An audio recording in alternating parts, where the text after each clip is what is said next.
Welcome to Books on Point. As stress becomes the chronic epidemic of our time, there's an overwhelming demand for strategies to manage the condition effectively. In his book, The Stress Code, Richard Sutton explores strategies for regulating stress and sustaining performance. He is a health and performance educator. Richard, thank you so much for your time this afternoon. Thank you for having me.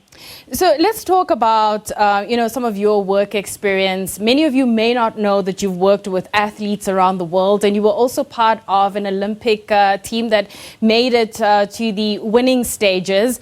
Was the idea of putting a book together always in mind? You know, for the last 17, 18, 19 years, in every sphere of my professional operating or work, there's been this call for understanding stress and solutions for stress.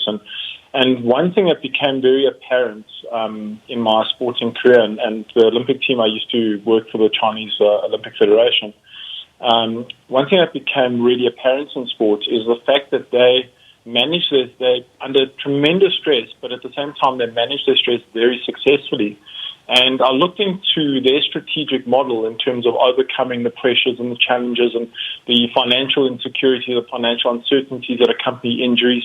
And it was quite remarkable when you start diving into the research, because athletes generally live around 6-7 years longer than average individuals, for, say, the general population. They also have much lower cancer rates, much lower cardiovascular disease rates. So all in all, they have an equal or greater degree of stress than we have, but at the same time they're able to overcome it, and their health is promoted and augmented throughout. So it was certainly the inspiration, but following that I entered into the corporate space, and within the corporate space, stress is really, you mentioned epidemic, it certainly is. You know, we at a crossroads of two converging epidemics at the moment. World Health Organization cited stress as a health epidemic, then it's been superimposed with COVID-19, and it really makes it a very difficult time. And I've invested quite a lot of research time and energy into understanding this better. Speaking of that time and energy invested in putting this book together, talk to me about the process of doing that, because I think in the intro you talk about 4 years of slugging. Absolutely. So initially what I thought is I'd be writing a piece on the best exercise methodologies to combat stress, on the best supplements that one can take during stressful periods, the best dietary habits, the best environmental conditions you can expose yourself to. But in this journey, and I must have gone through about 4,000 or 5,000 journal articles, just diving deeper and deeper into understanding the driving mechanism, their causes and solutions, it became more and more apparent that those are very helpful, and they certainly will speed up a recovery from stress or prevent some of the negative health associations. But where one's stress resilience process starts on a fundamental level is in one's head, in one's mind. If you can control your mental state and look at your perception of the events that are unfolding, it really translates into different health outcomes. It translates into a much more secure physical state. And it's very hard to say when you're confronted with financial insecurities, uncertainties, and job insecurity, and everything that we started with a health crisis, and now we're in a financial crisis. And it's easy to say, but at the same time, if you understand that the biological process that occur, the increased heart rate, the increased respiration, the increased vigilance, the fact that you can't sleep, these are all signs and symptoms of the body saying that we will find a solution. We will get you out of this. Embrace me, so to speak, the stress axis. The one story that comes to mind is in the book you detail an experience you had in the States with an athlete that you were working with, in particular a tennis player.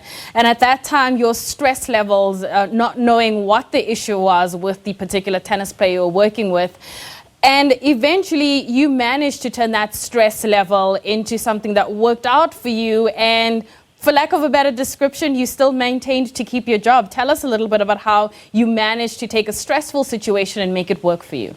So what happened, what I was confronted with is really a career-ending crisis where I didn't have an answer at the time, and the nature of professional sport at the highest level is very intolerant. If you haven't got a solution, they'll find someone who does have a solution, and within a matter of days normally.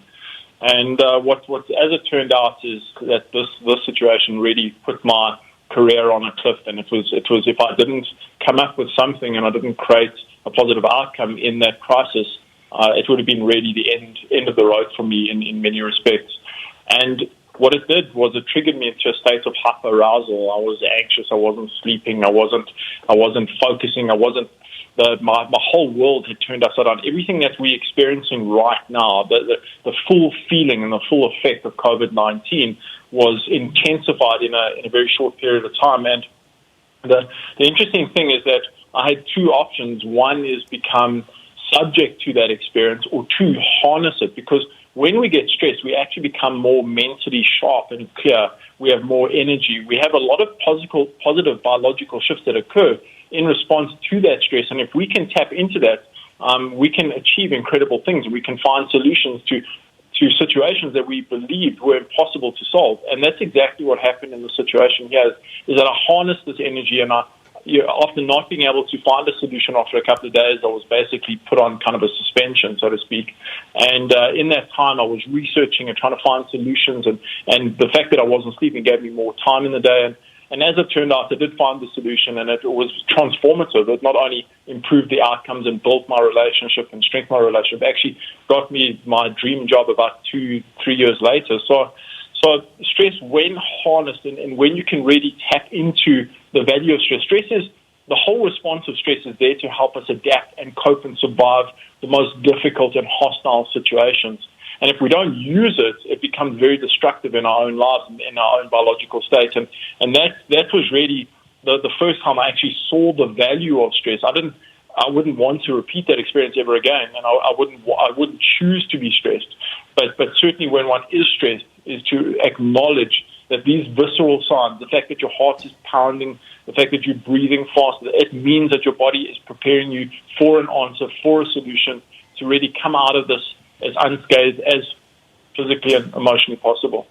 Right. Richard, before I let you go, where does this debate sit right now with regards to alcohol and its effect on your stress levels, particularly now as we have that debate about alcohol sales? So the interesting thing about alcohol is that when we have a glass of wine or a beer, we feel relaxed, and it seems to calm us down. But it's a very transient experience, because what actually happens with alcohol is it evokes the stress active. So if you're stressed and you have a beer and you have a glass of wine, for a couple of hours you might feel a little bit better, but all of a sudden it revs you up further. So the biological state that you're in before was nothing compared to what's going to happen afterwards. And it actually impairs your coping mechanisms. So I'm not one to say that drinking is bad or good. My message here is the fact that alcohol during periods of stress is technically a no-no. It's something that one shouldn't do. Every unit of alcohol that you have will raise your stress hormone levels by 5% for an entire week. So I'm not within this context. I think that if you are very stressed and you're not coping with the challenges you're confronted with, I think it's good to be very moderate in your alcohol consumption. All right, Richard, thank you so much for your time. That is author Richard Sutton, who's written the book titled The Stress Code. Well, for now, we're going to be crossing to President Cyril Ramaphosa.